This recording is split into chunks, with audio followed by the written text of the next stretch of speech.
দল বাড়ছে, সেক্ষেত্রে লোক দরকার। যারা আগে যে পার্টির লোক থেকে আকাশ থেকে পড়েছে, সব তো ভিন্ন পার্টির লোকেরা, ভিন্ন পার্টি এসেছে, সব পার্টি এভাবে বাড়ে, আমরাও বাড়িয়েছি। তাহলে আপনি এখন তাদেরকে অ্যাকসেপ্ট করছেন না কেন? তারা আপনার দীঘা যাওয়াটা কে দিয়েছে এদেরকে? নেতা কে বানিয়েছে? আপনি বানিয়েছেন। 19% ভোট হওয়ার আগে কোন বেটা এসেছিল? 19টা সিট, 41% ভোট যখন বিজেপি সিকিউর করেছে তখন মহাপুরুষরা এসেছেন। আবার অনেক মহাপুরুষ আবার মানে কি বলে রিটার্ন টিকিট কেটে রেখেছিলেন, তারা চলেও গেছেন। নাচছেন কার ঘাড়ের উপরে? আজকে সিকিউরিটি নিয়ে ঘুরছেন, বড় ডায়লগ মারছেন। তার জন্য দিলীপ ঘোষ এবং 250 কর্মী রক্ত আর জল আছে। তার মধ্যে অনেকে আছেন এক কোনায় বসেছিলেন, এখন ঝাঁপিয়ে পড়ছেন। কাউকে বোতল পাঠিয়ে দিলে বলে, কাউকে বান্ডিল পাঠিয়ে দিলে বলে দিলীপ ঘোষের বিরুদ্ধে। কিছু যায় আসে না আমার। দিলীপ ঘোষ যা করছে করবে, আগামী দিনেও করবে। তা যদি বিজেপি না করতে হয়, ওকে দিলীপ ঘোষ লোকে হিন্দু হিসাবে জানে, বিজেপির সমর্থক কার্যকর্তা হিসেবে জানে, এই পরিচয় আমার থাকবে শেষ দিন। তো বিজেপির সাধারণ কর্মী সমর্থকেরা তারা এই বিষয়টাকে কিভাবে দেখছেন? আপনার কাছে কি খবর আছে? দেখুন, যা কিছু চলছে এখন সোশ্যাল মিডিয়াতে, যা কিছু চলছে সোশ্যাল মিডিয়াতে। আমি যেটা বলেছিলাম যে আমি ভাই ফেসবুক মানি না, face to face money. Social media থেকে শুরু হয়েছে, 4-5 দিন হয়ে গেল। দিলীপ ঘোষ সোশ্যাল মিডিয়াতে দিলীপ ঘোষকে 2-3 বছর ধরে বিজেপি টিএমসিতে পাঠানো হচ্ছে। 21 সাল থেকে একবার কুণাল ঘোষের সঙ্গে ছবি বেরিয়ে গেছে, দিলীপ ঘোষ চলে গেল ওখানে। আরে কে নিয়ে যাবে যাদের সমাজে কোনো ক্রেডিবিলিটি আছে?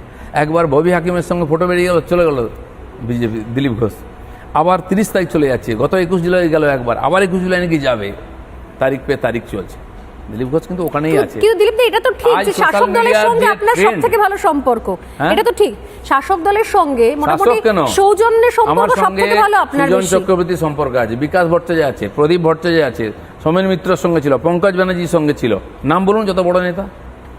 মান্নান্দা, আমি গিয়ে এইসব লোকের পায়ে হাত দিয়ে প্রণাম করেছি, আশীর্বাদ চেয়েছি।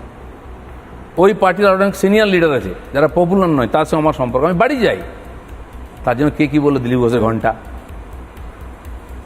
না। দিলীপ বলছিলাম দিলীপ ঘোষের এই ঘটনাতে, এই প্রতিক্রিয়াতে মানে সাধারণ যারা কর্মী সমর্থক তাদের কিরকম কি রিয়াকশন? আপনি বলছেন সবটাই সোশ্যাল মিডিয়ায়। আমি বলিনি সোশ্যাল মিডিয়ায় সবটা নয়। যে ছবি আমরা কদিন আগে দেখলাম ভয়ঙ্কর, যে আমরা দেখছি মারামারি, হাতাহাতি, মেদিনীপুর থেকে সেই খবর এসছে, সেই ভিজুয়াল আমাদের কাছে এসছে, আমরাও ব্রেকিং নিউজে দেখালাম। তারা 3 বছর আগে ওরাই টিএমসির পতাকা নিয়ে মারামারি করে দিলীপ ঘোষের সঙ্গে এখনো করতে এসছে। তারা উপরটা বললাম না একটু হোয়াইট ওয়াশ হয়েছে, ভেতরে সবুজ রঙই আছে। আমি চ্যালেঞ্জ করছি, হঠাৎ বিজেপি সব দিলীপ ঘোষ এইসব লোকের উপর দিয়ে হেঁটে গিয়ে বিজেপি দাঁড় করিয়েছে। আগামী দিনে তাই করবে। আমার গাড়ি কতবার ভেঙে হয়েছে, আপনারাই দেখিয়েছেন হয়তো বিভিন্ন চ্যানেলে।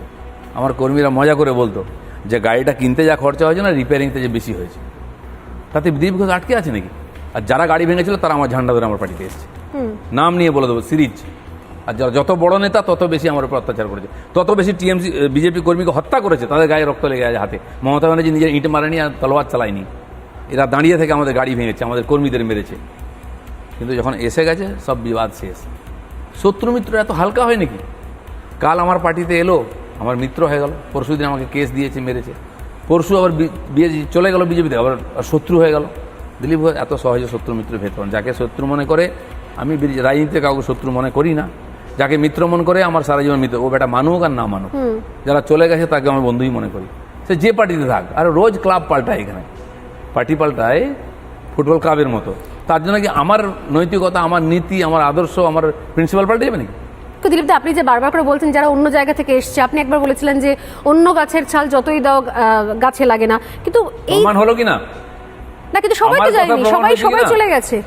চলে যায়নি। বিরোধী দলনেতার জায়গায় শুভেন্দু অধিকারী অ্যাক্টিভলি রাজনীতি করছেন, তিনি দায়িত্ব নিয়ে একা মুভমেন্টে যাচ্ছেন, তিনি ধুলিয়ানে যাচ্ছেন, মুর্শিদাবাদ যাচ্ছেন, সর্বত্র ঘুরে বেড়াচ্ছেন। লক্ষ লোক, মমতা বন্দ্যোপাধ্যায়ের সঙ্গে সরাসরি তিনি মানে যুদ্ধ ঘোষণা করেছেন। লক্ষ লক্ষ লোক এসছে, আপনি এক দুজনের উদাহরণ দিচ্ছেন।